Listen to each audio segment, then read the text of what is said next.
and YouTube. So you can watch us on either one. You can watch us on Facebook. You can watch us on YouTube. And my name is Brother Mark. I'm one of the co-hosts here.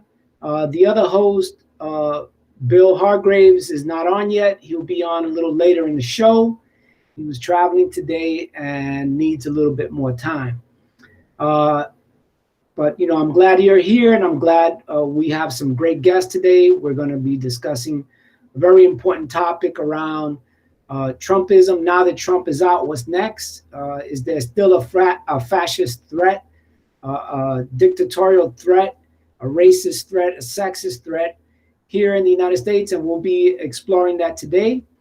But before we go to that, I just want to highlight a little bit about what's happening with COVID. Now, all y'all know that I'm a teacher, and I really don't like conspiracy theories. It's nice when people have certain feelings about things. I love that. Everybody's feelings are important, but not everybody's feelings are correct. And so, I've been promoting that folks pick up this book. It's called How to Survive a Pandemic, and that they read about how this pandemic got started. Right now, the World Health Organization is doing research in China to confirm how these things got started. But this book has a lot of great information. And one of the things that I learned in this book is this thing called the Pandemic Severity Index.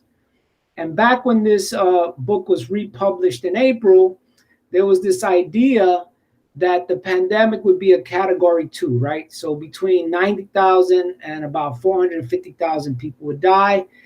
And then that we would have this vaccine come in, and that everything, things would be under control, and, the cases and number of deaths would retreat, would decline.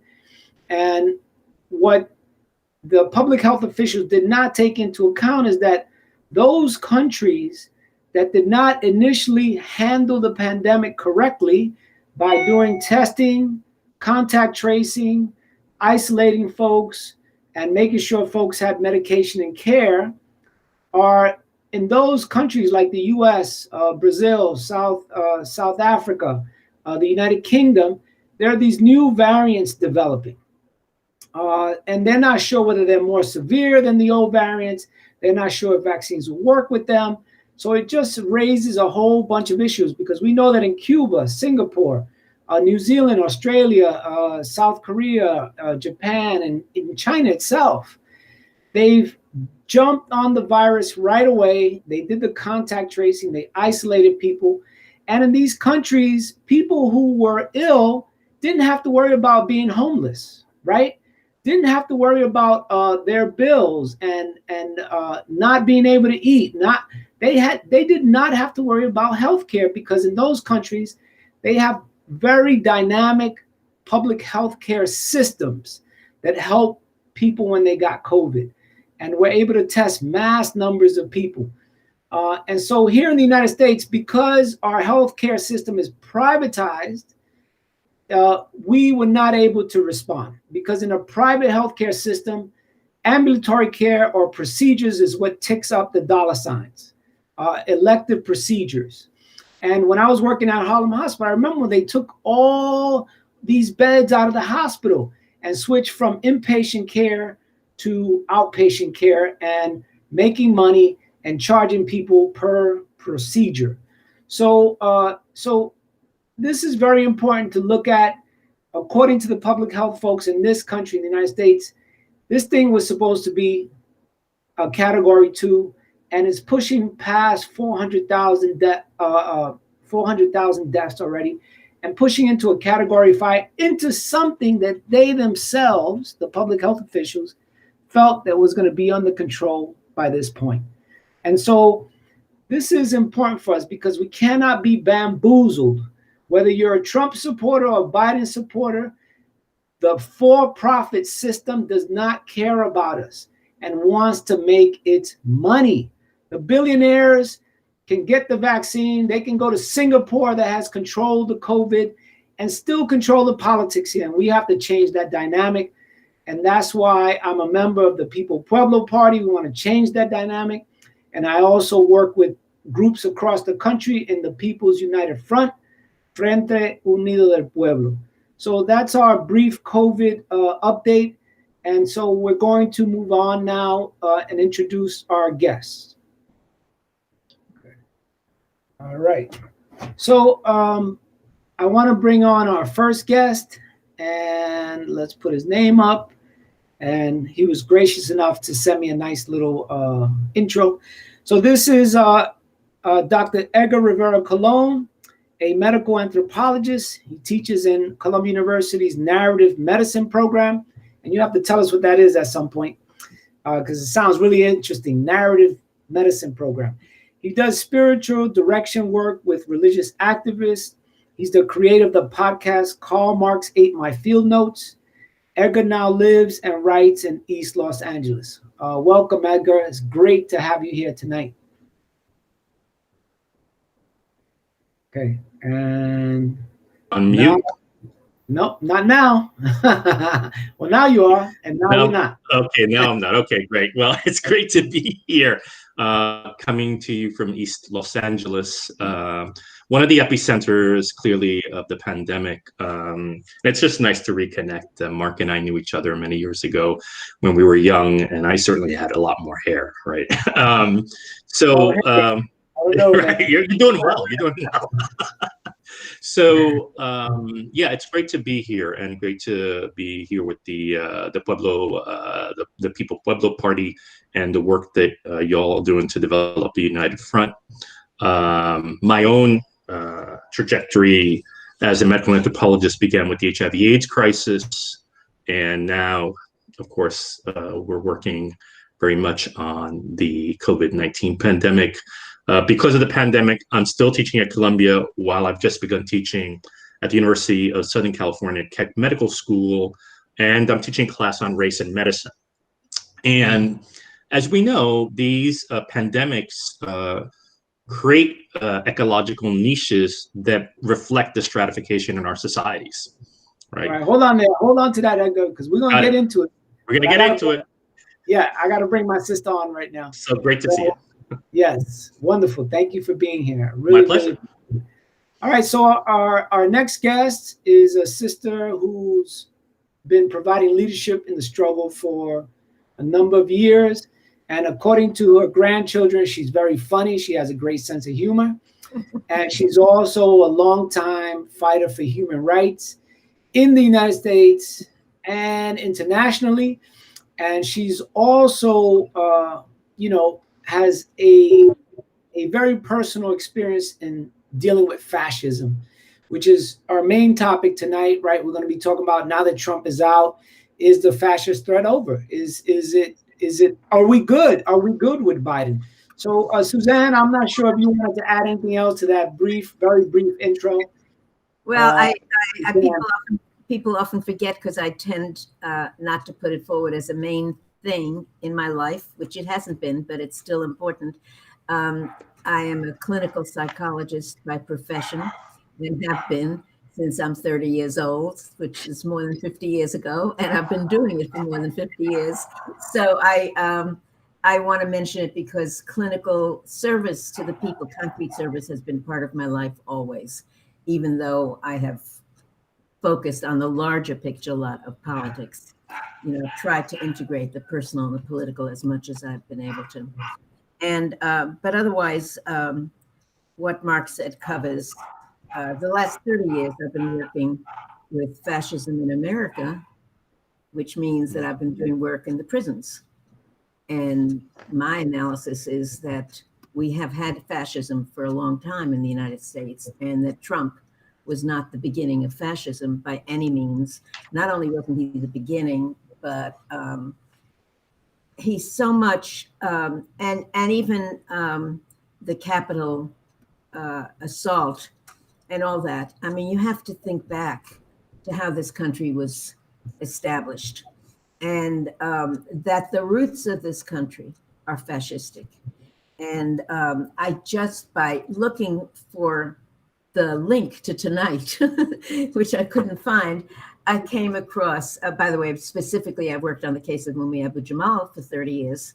and have visited not only Mumia for many years, but also many other prisoners and spoken at prisons and so on, and was born in fascist Europe.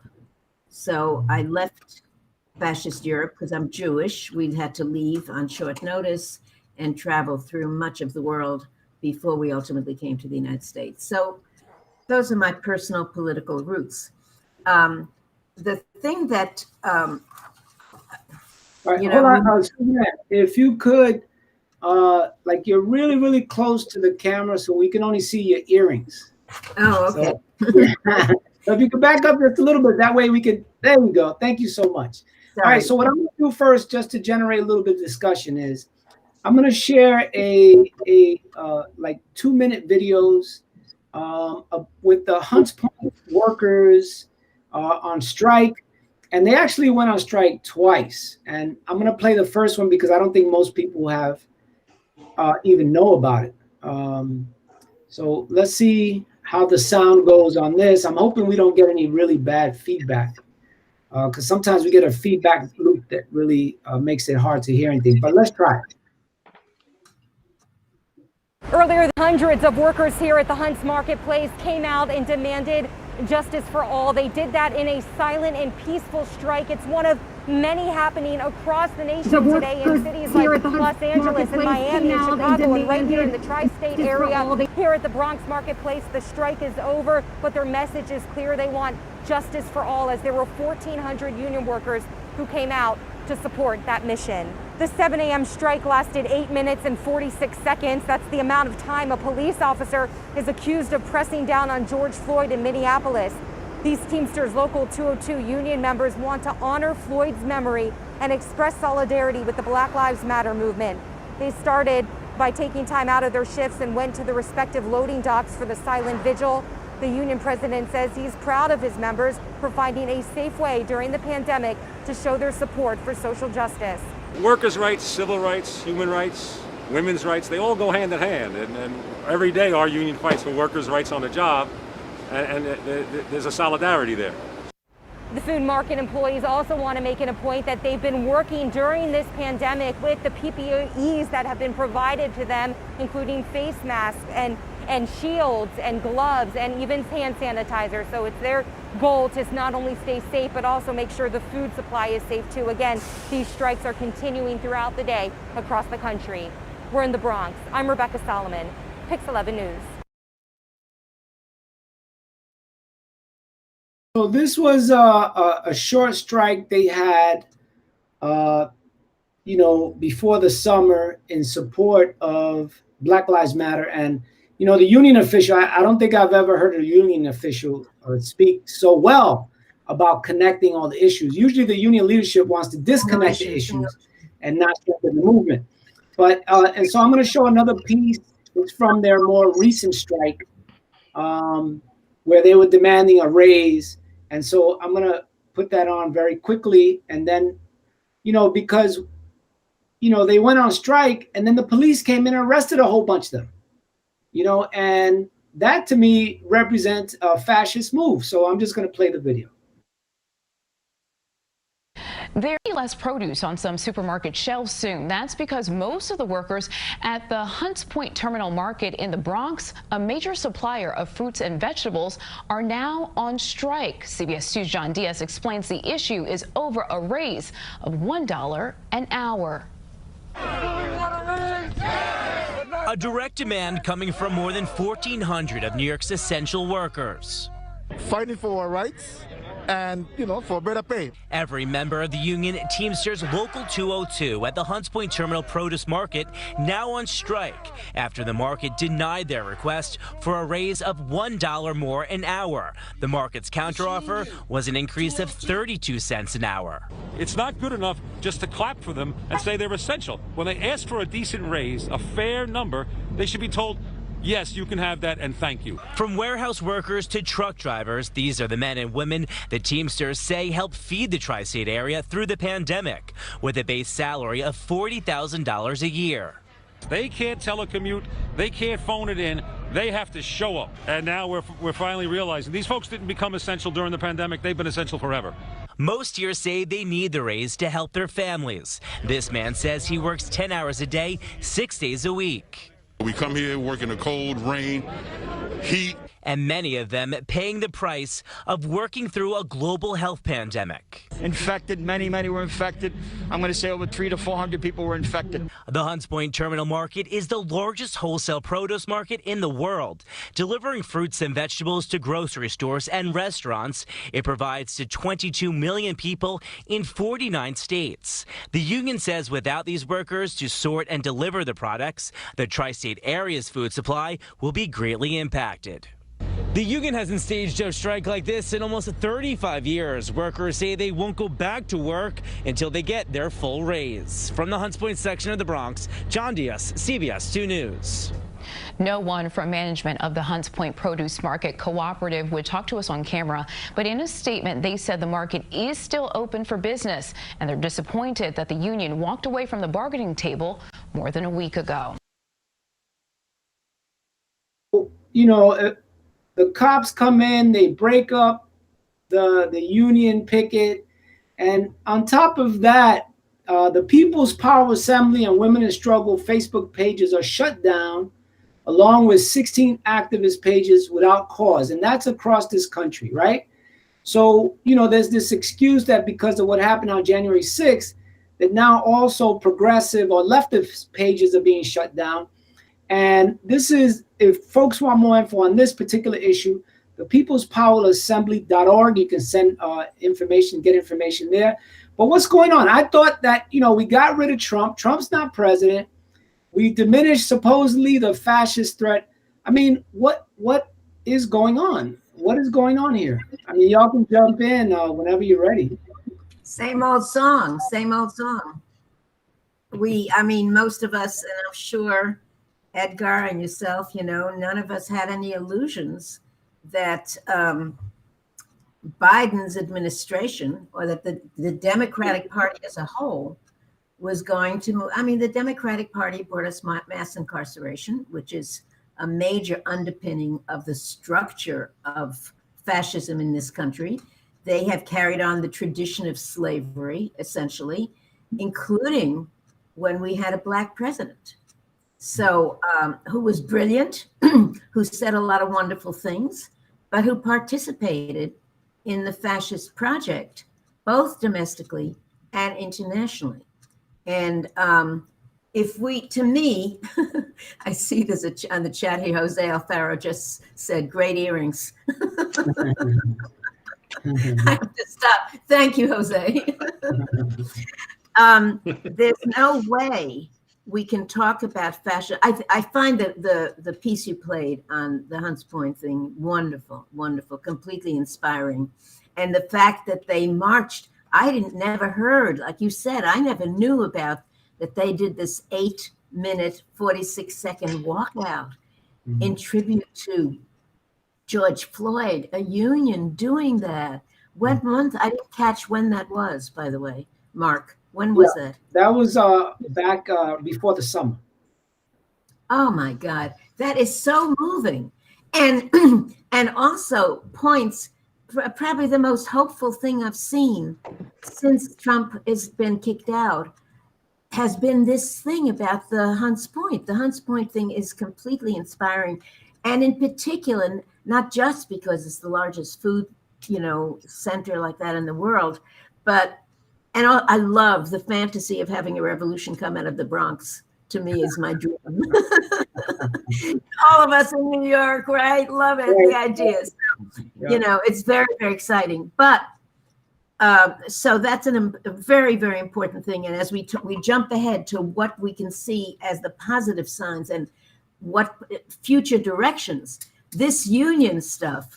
If it spread, if there was the politics of it, the vision of it spread, it would be phenomenal. Mm-hmm. But so that's the few. I wasn't prepared for that. I mean, I knew I've been following the strike and I knew it was great, but I didn't know that this tribute to Black Lives Matter had been put out. Mm-hmm. And that is so significant. I wish we could put that all over, get that word out everywhere. everywhere. But that's not what I was prepared to talk about tonight, because I have a different view, different points I wanted to make, but I couldn't help but acknowledge this wonderful, wonderful, optimistic news in a period that's so depressing in so many ways. That's so depressing. How do we keep our hope up? How do we keep our hope up? So having a sense of humor helps. But this thing of the workers in the Bronx is so inspiring and exactly what we need. As they used to say during the war in Vietnam, as Che Guevara said, three more, what was the phrase? Something about more Vietnams. More Vietnams. And I read that at Columbia University, they said the same thing, 3 more Columbia University. The spirit of uprising definitely calls for duplicating. So let's duplicate what they just did in the Bronx. Let's duplicate and win. Yeah. All right. Thank you. Edgar, what do you think? In terms of, we got Trump out, we're supposed to have more democracy now. We're supposed to have greater access to talking to people. Yet, the workers go on strike in the Bronx and the cops come in, arrest a bunch of them. You had people taking off their Facebook pages who had nothing to do whatsoever with January 6th. And also, which Suzanne raised to me the other day, how now Biden is recognizing Guaido again, and now having this militaristic stance, not just against Venezuela, but also Syria and other places around the world. So, I thought we got rid of Trump and the fascism. What's going on? I think that Suzanne's all her points were right on target as usual, and she's reflecting from a rich experience of struggle over many, many decades that we're all indebted to her for the kind of work she's done and the collective she's been part of. One of the things I would say straight up is that Trump wasn't an anomaly. He was a product of the very system that exists today. He was vetted by the real estate industry. He was vetted by the University of Pennsylvania. So he's not an anomaly. He's actually part of the system. And one of the things that became clear in the 30s and 40s and afterwards was that the idea of liberal democracy is internal to fascism, right? That fascism and liberal democracy, which we think are opposites, are just different moments in a process. And the mediating factor, race in the United States and in other places, it's really the market, right? So what produced Trump? Deindustrialization, white supremacy, all the kind of policies that Clinton endorsed, that Reagan endorsed, that Obama endorsed. So what we're seeing right now is that they're calling it a respite, but what I think we're seeing is a consolidation from what I would call the center-right extremists, right? So Biden, Kamala Harris, who put a lot of people in jail. And when they consolidate their forces and marginalize whatever the left is in the Democratic Party, AOC or the Squad or whatever you want to define that left within the Democratic Party, what they tend to do is crush the left, and then now they're going to try to consolidate that part of the right wing that they lost control of on that particular day in January 6th. They were surprised that those people were out there to kill him. I wasn't, and I don't think anyone who studied American history was. The idea that people would come to a legislator to disrupt an electoral process is as American as apple pie. That's what happened in Reconstruction from 1865 to about 1877 and beyond. So what we're seeing, I think Suzanne had it right, the same old same, the same imperialism, right? Right now, it's the anti-China card that they're going to try to use as a way to basically get other people to believe whatever the American empire is up to. So from my standpoint, I think what we're seeing is a return to the Obama-Clinton regime. And when they have to lock people up who are protesting, they will, right? So I don't think we solved anything fundamentally, with the election of Biden. And I'm surprised. Sometimes I look at my Facebook page and people are crying about Kamala Harris and all this stuff. And I'm saying, are you kidding me? These are the people who are locking us up, right? And I think part of it is that as the elites in this country contemplate the fact that this country will be a non-white majority country in 20 or 30 years, they have to create a political and corporate and entertainment class, if you will, that looks like the population. Hold on. Sure. Because I remember when I was younger, I saw a New York Times front cover magazine, not New York Times, but Time magazine cover that said the browning of America. I remember that too, yeah. So, so it almost looks like we're going from colonialism to neo-colonialism, but maybe you could bring that point up again, because I think I have not heard enough people talking about that. So yeah, address that point that you just raised about what we're seeing is, for example, in California, Alex Padilla just took the Senate position of Kamala Harris. He's the first Mexican, person of Mexican descent to become a senator in the state of California. Those folks are basically images, right, of the system itself. And the system is still based on racial capitalism, right? And we, think about South Africa, right? It was a minority of white people who controlled a majority Black and brown population.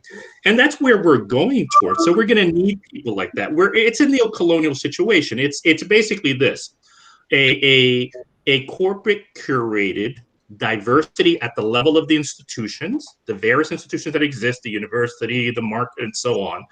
And that diversity is about showing a type of representation, but fundamentally not changing the dynamics of the society. So under Obama, right, you still have people in prison. So we're seeing that contradiction develop in the United States. And right now, what's the choice, right? What's the choice? Or what do people feel is the choice, which is probably a more appropriate way to put it.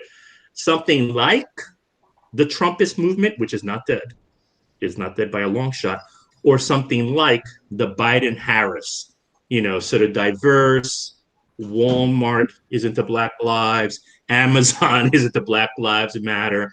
And so what we're seeing is that sort of fight amongst the elites. But we're also seeing the beginning of what I think is the continuation of a type of civil war. And Suzanne was right that this goes way back. And I would suggest to students of history amongst our folks is to read Dr. Du Bois, read the Black Reconstruction, and look at that period, because that period is really all the unresolved contradictions of that period. Along with the Indian Removal Acts and the war against indigenous people in this country, and later on the colonialism of Puerto Rico, of Dominican Republic, and so on, is the real history of the United States. And we're at a moment where they have to reestablish their hegemony post-Trump. But remember, Trump is a symptom. He's not the cause. Mm-hmm. So let me go to, I'm going to go to the chat again. And normally we do this. So Jose Alfaro writes, does the oust of Trump provide us with a greater opportunity to fight for revolutionary democracy, or does it matter at all? And what do we need to do to fight fascism? So that's a pretty intense question. Suzanne, I don't know if you want to start to tackle that one, because that one's pretty big. Did you just call me? Yeah. we're you see Jose's comment? So yeah, I saw Jose's comment. I read it. So I wouldn't look at it that way. I mean, that's not the question that's in my mind, because I don't think it doesn't seem to me that there was a great struggle for democracy. I do think that the struggle for voting, believe it or not, I've never been a big one for the elections. That's never been my primary preoccupation. But as I was like kind of ignoring it and saying, oh yeah, whatever happens, and seeing the passion with which the Black population, not just the Black left or the Black movement, but masses and masses of people fought for the right to vote when it was being denied. Essentially, there was an attempt. I mean, the whole Trump support group, or whatever you want to call that movement, was so much about disenfranchising Black people. And a key form of it was really around the elections.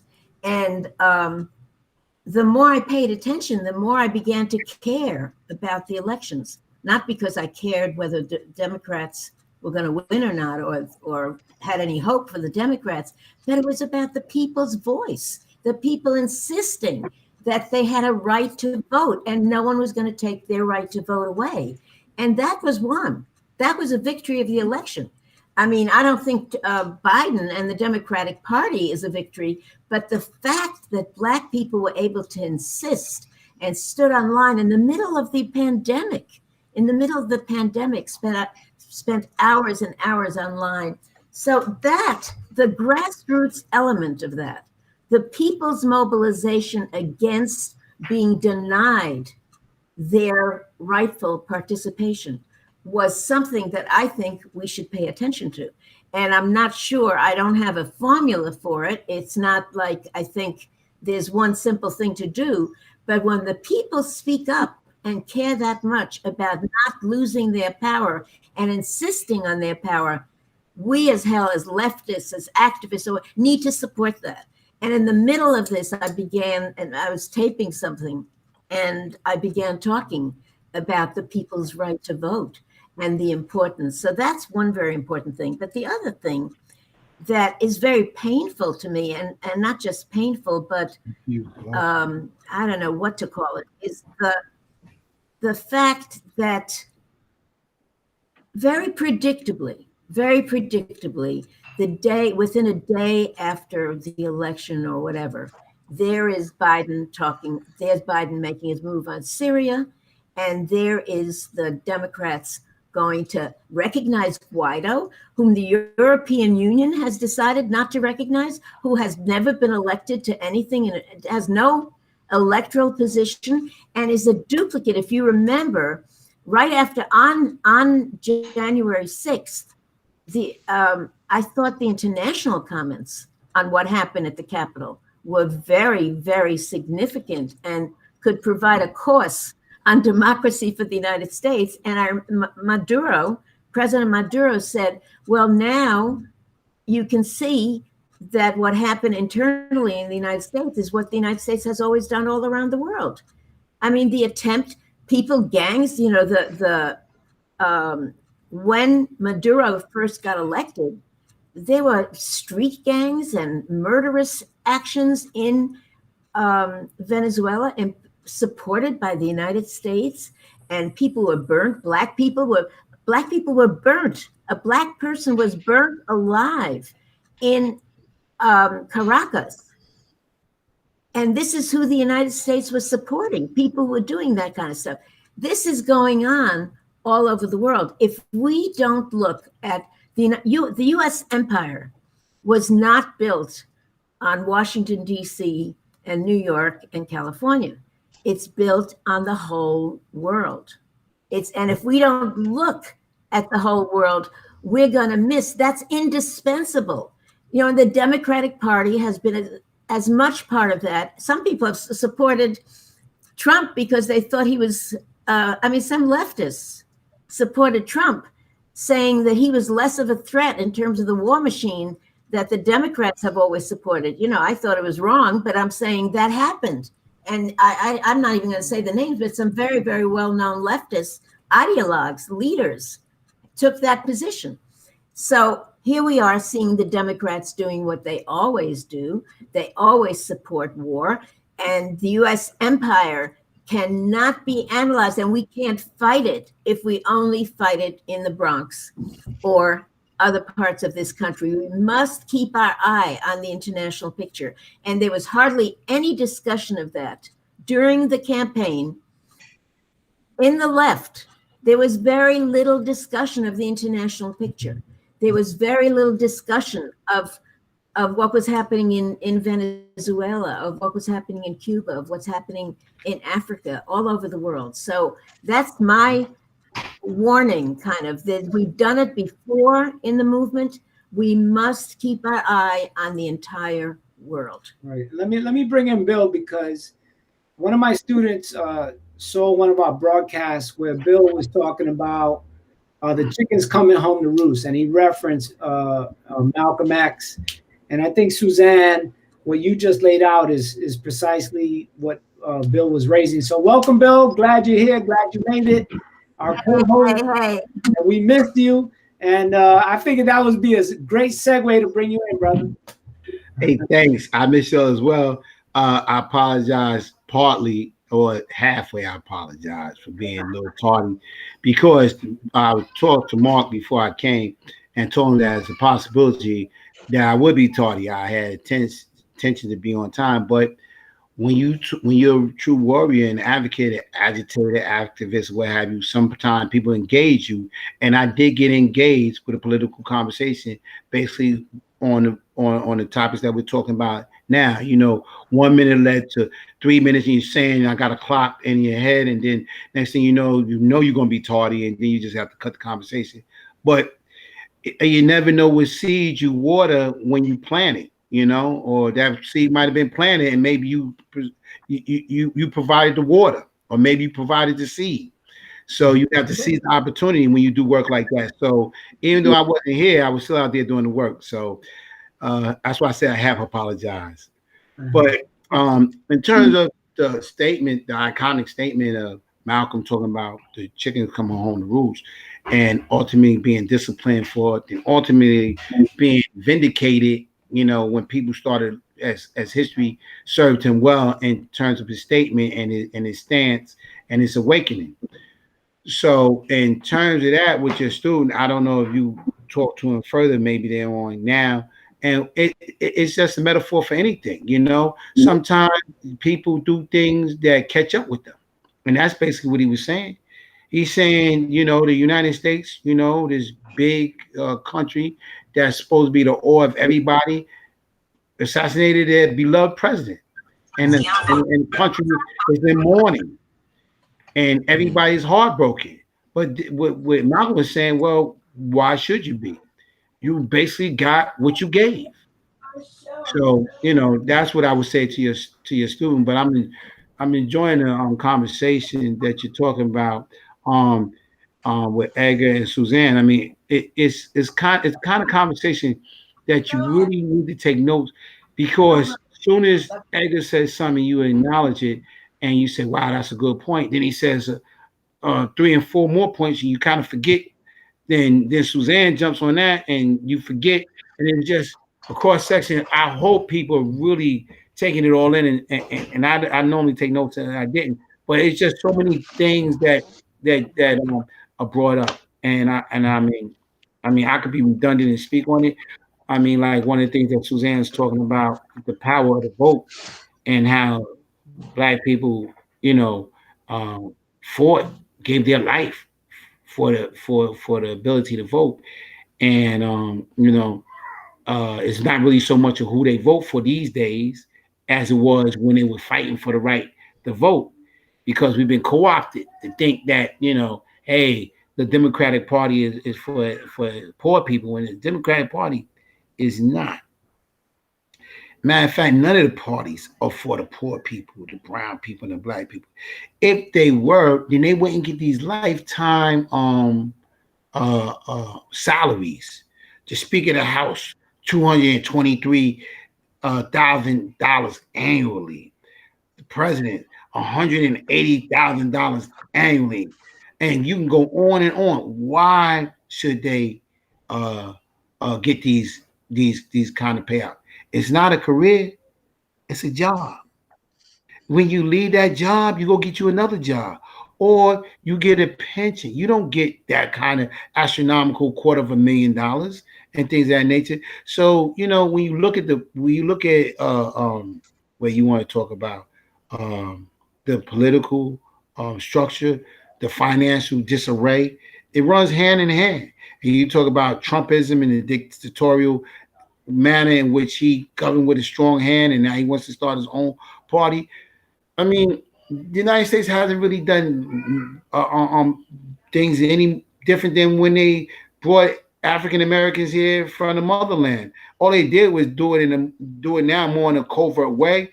I mean, maybe one person that's in charge is able to have better manners than the person that just left. I mean, I talked to my sister and Her son I think he turned 21 last year. If he didn't, I think so. He's either going to be 21 in February, or he's going to be 22. And she was trying to admonish him to vote.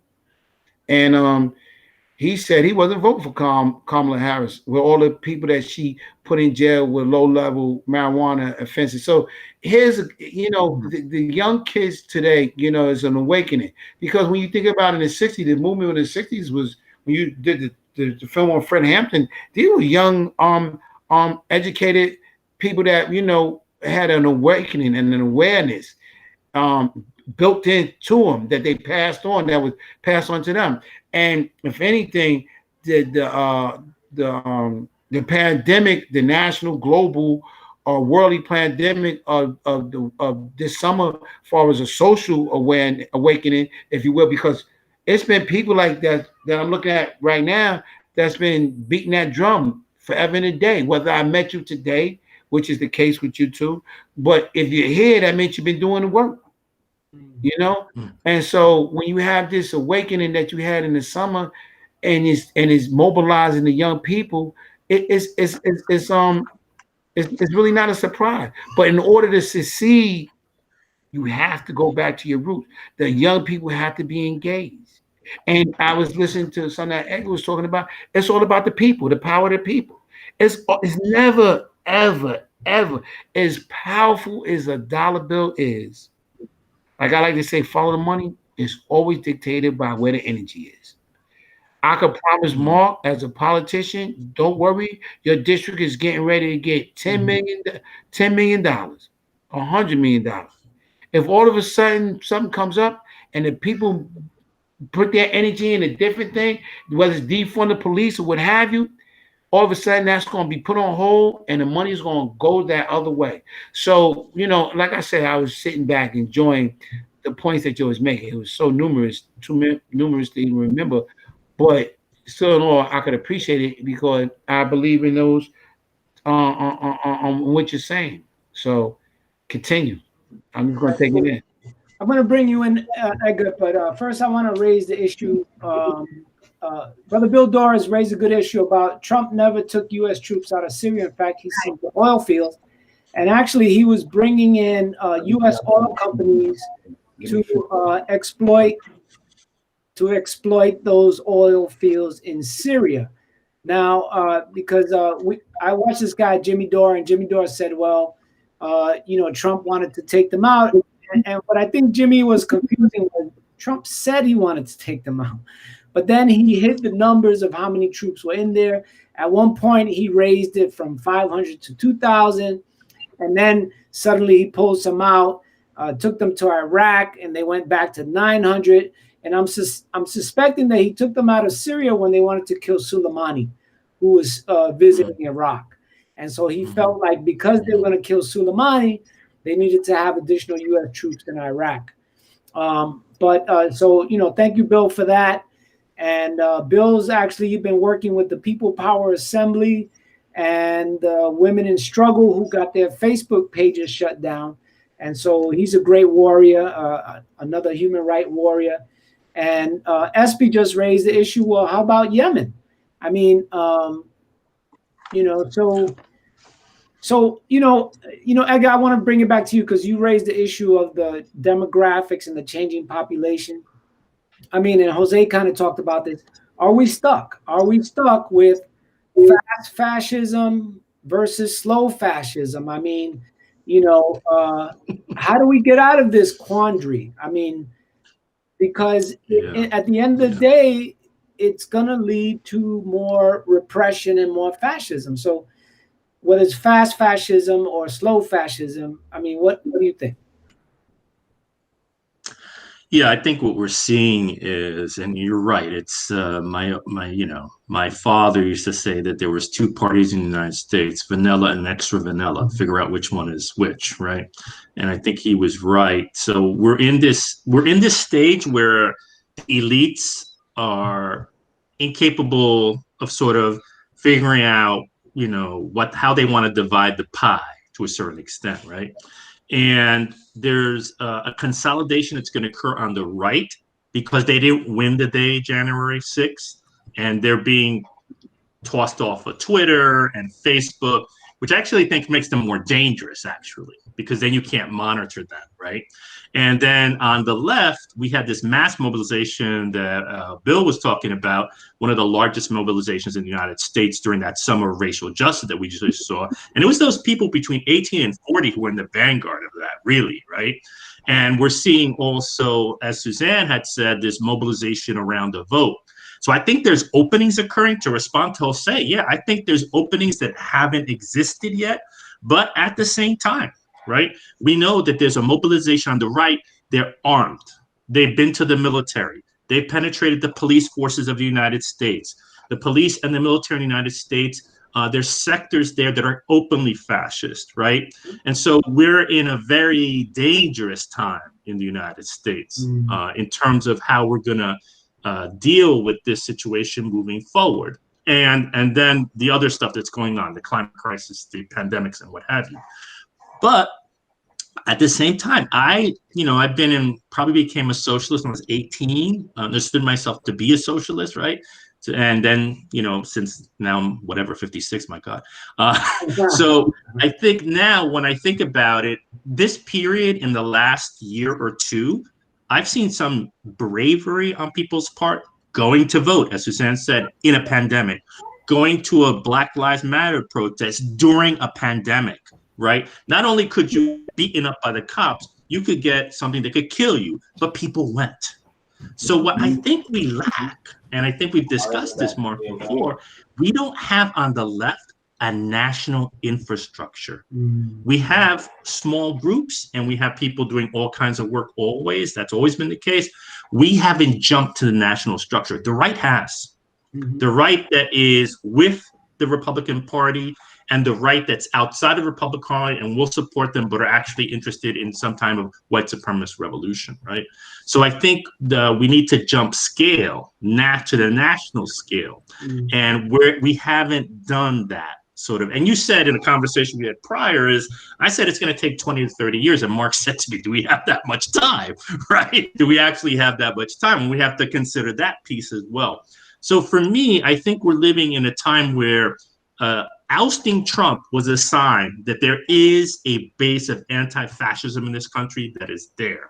The late Amiri Baraka used to always tell us in New Jersey, one of the populations that's the bedrock of anti-fascism is the Black freedom struggle, is the Black community, precisely because of what happened to the Black community in this country during slavery, Jim Crow, and afterwards.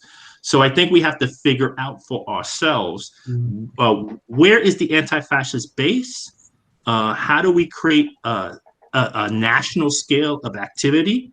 And how do we confront these people, right, that are looking for civil war? They're not selling wolf tickets. They're looking for civil war. These shock troops of the Republicans. The Republicans were shocked that their base showed up. It was like, take your base to the office day that day, on July 6th, and they were gunning for them as well. What I saw on January 6th is what I call a white settler riot. And I think that we're going to have to prepare ourselves for the period coming in. I think when it comes to capitalism, capitalists will jettison the democratic formalities if it gets in their way of their profit. Basically, that's it. And we've been through this period before. What was the fight in the 1930s? Communism on one side, fascism on the other side, the New Deal on another. The resolution was, how do we figure out how to have a capitalist economy? One solution was fascism, and another solution was sort of the New Deal, if you will. And communism was another trajectory. So we're going to have to figure out, and I totally wish Suzanne, we have to be internationalists. We have to have that global perspective, because sometimes on the left, in the progressive forces of the United States, we have a very parochial national view. We forget that there are 700 bases that are throughout the world, the United States, or 800 in 70 countries. In 70 countries, and that our folks go there. 40% of the military is now people of color. You have kids from, East New York in Okinawa, right? And you have those white kids. My brother was in Okinawa, and he's actually from Brooklyn. You know. Yeah, my nephew's in Germany right now. He's done 2 tours in Afghanistan and 2 tours in Iraq. Right. Right. So so I think we have a lot of work ahead of us, and we have the examples of Suzanne. We have lots of folks in our community who've done that work. But we're in a delicate time, and I think this is not the time for people to think everything's cool, we're fine, Trump's out, everything's going to be okay. That's not. We need to do a lot of work. Yes, and I just want to raise, again, high school teacher here. There we go. Can't help but ask people to read, right? So this book here, America, the Farewell Tour from Chris Hedges, it really, I think it complements, the book on how to survive a pandemic. Different authors. One is a doctor. The other one is, he's a Pulitzer Prize winning. He used to journalist. He used to be on the New York Times. But what he did was he was a war correspondent. And he went to East Germany, he went to Yugoslavia, he went to the Middle East, and he kind of developed a mental checklist of things that you see happening when a society is in a state of decay and collapse, right? And so according to what, he saw in those societies, he says he's seen parallel things in the United States. And in that the American empire is in a state of decay. He calls it, there's been a corporate coup. And, the reason I think the January 6th event happened was because Trump and Roger Stone, who Trump pardoned after he was convicted, he had organized the riot in Florida when they were counting the votes between George W. Bush and Al Gore. And because of that riot that was organized by Roger Stone, they stopped the counting. And when they took the case to the Supreme Court, Clarence Thomas and other judges in the Supreme Court says, no, you can't keep counting the votes of all these black people who voted for Al Gore. And so in mimicking that successful campaign, Trump sent these people to disrupt the Electoral College vote, thinking he was going to get the same result. The problem was that the elites in this country, the military-industrial complex, the intelligence services, and the U.S. Chamber of Commerce were like, no, we've had enough of Trump. He's a horrible manager for the empire. He's only going to make us weaker and make us lose money internationally. So, again, I recommend this book, America, the Farewell Tour by Chris Hedges. And I think that we're in a very dangerous time. And that the fact that all those millions of people came out and waited, I saw the lines in New York City, waited, and it was so disorganized. What a disaster. Oh, my God. And Bill, he went up to the Bronx. And there were places that people were lining up that were filthy, dirty, disgusting. But people, held their noses and stayed there to vote.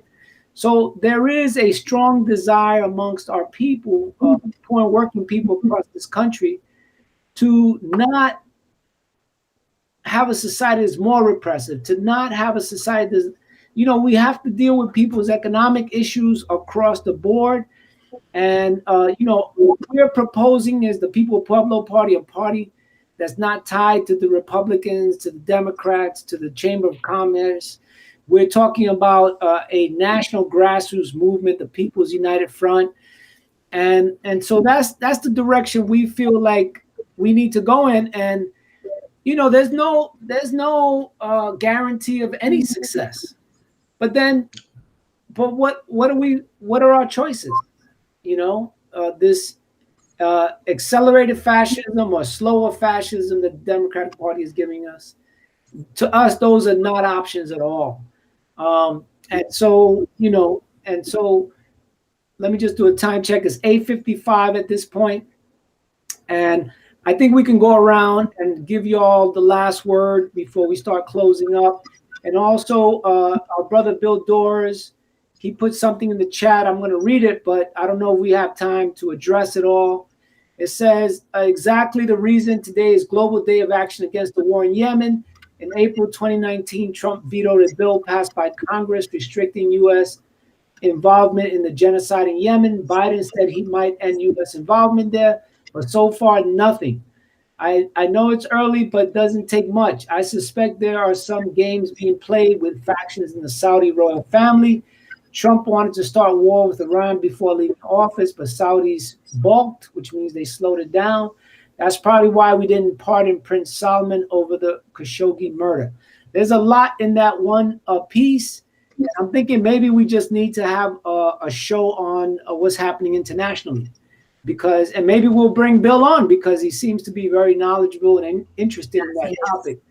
So what I'm going to do is I'm going to go to Suzanne. Any last words in closing, sister? Yes. Well, first of all, thank you, Bill, Bill is a very, very knowledgeable person on many, many international issues. I think that the positive activities that are going on we need to build on that. That rather than try to push a united front, we might be able to do that, but I don't think that's necessarily the priority. I think the priority is to build and encourage all these initiatives. The thing that just happened at the market, Hunts Point Market, the fact that people insisted on their right to vote, their historical right to vote. And I think some of the work that's going on around prisons, we've got to address the prison issue. The prison and police issue are completely intertwined. The right wing is based on that, a lot of it. And we have to address that over 2 million people are being allowed to die of COVID in prisons. I mean, what could be more emblematic of fascism than taking huge numbers of people of color, leaving them in prisons, not even giving them the vaccine, giving minimal treatment? I've been getting letters from some of the people who've had COVID in prison. It's hard to read it. It's hard to read this stuff. Most people are completely unaware of it. This is the backbone of this country. The backbone of this country is the building of a police force that's racist, that's meant to keep people of color in check, the prison system that's meant to keep people of color and resistance in check. That has to be part of the pieces that we use to building a united front. They're not, so international work is indispensable. Work with the prisons is indispensable. Understanding where and relating to where people are fighting back and building on that. That's the best I can come up with as a formula. By the way, it's great to meet you both, Edgar and William. And my pleasure for being on the show. Thank you for the opportunity for me on the show. Edgar, any last words before we sign off? Just to build on what Suzanne said, I would say that a united front is a good idea, a united front from below, and that we need to stitch together all those struggles. And also, I think one of the things we need to do is really focus on economic and physical survival, and a movement that says freedom is based upon the freedom to breathe air, to breathe so people don't abuse us, that we don't get killed, that we don't get locked up.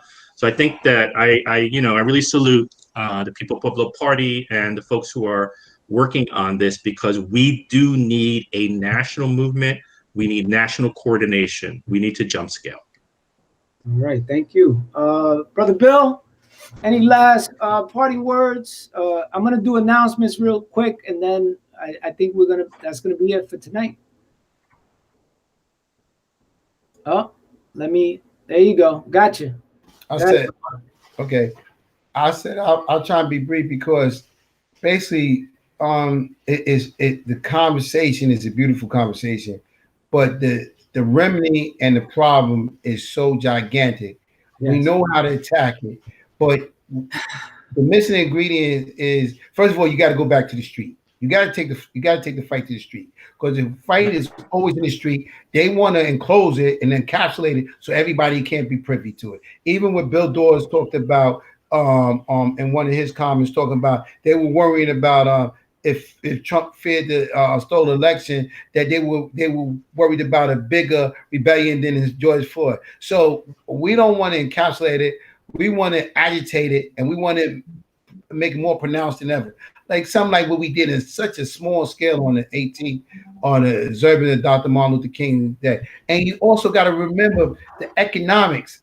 It's always economics. It's about free labor, oppressed labor, forced labor, and expeditious economics based on those things. Mm-hmm. So and to keep it simple and short, you have to build a base. And you have to build a base because the people who believe in it will get tired because it's just the way it is. And they bank on you being tired. And you have to be able to take a breath. And you have to know that it's not going to take, the movement is not going to take a hit because you decided today for the next 6 months to be a soldier and not a lieutenant. And not a sergeant, because you have to keep the movement going, but you have to stack victory because victory is the genesis of keeping people engaged. Because people got to know that hey, we was able to do that. Oh, we was able to do that for all the naysayers and the doubters, and you can't put all that burden on a small few. You have to find it. So it has to be a national movement, and that's the trick. Yeah. Thank you. And definitely the efforts we're trying to do in the People-Pueblo Party is based on organizing people in the community and also the People United Front. I mean, sometimes leftist activists, we get into certain patterns of behavior where we're preaching to the choir. And the one way to break that pattern of behavior is to go where the people live, where the people work, where the people study, where the people are, like going to Hunts Point and talking to the workers there. Like we did, instead of having our National Day of Action in New York City at Union Square or having it at Times Square the way the left traditionally does, we were right smack in the middle of Harlem, right? And so the way to erode the fascist base is to build a grassroots movement. And if we can get left forces together and then shift how we do our work, where we do our work, and the messages we put out, we have potential to build a great movement. Now, do we have time? I don't know. But you know what? This is what it is, right? And if it rains lemons, we make lemonade, and we put the best foot forward and we do what we can. And in honoring our ancestors, we fight for survival across economic, political, and social issues. So that's kind of the vision. And on March 13th, Saturday, March 13th, we have a tentative date. We're going to have a national virtual conference. It's going to be an anti-fascist conference to build a national grassroots movement. It's great to do activist work, but activist work has to be in conjunction with the day-to-day grassroots work. Otherwise, its potential will be limited, will be scattered, as it has been. So now we're going to end the show, and we thank everybody who put comments in the chat. We're glad they did that. They're very inspiring and knowledgeable, and we need to have some of those folks in our show. And I want to thank Sister Suzanne and Brother Edgar, and of course, our indomitable Brother Bill, who always holds it down here. And we're just going to end the way we always end, by saying, all power to the people. All power to the people. All power to the people.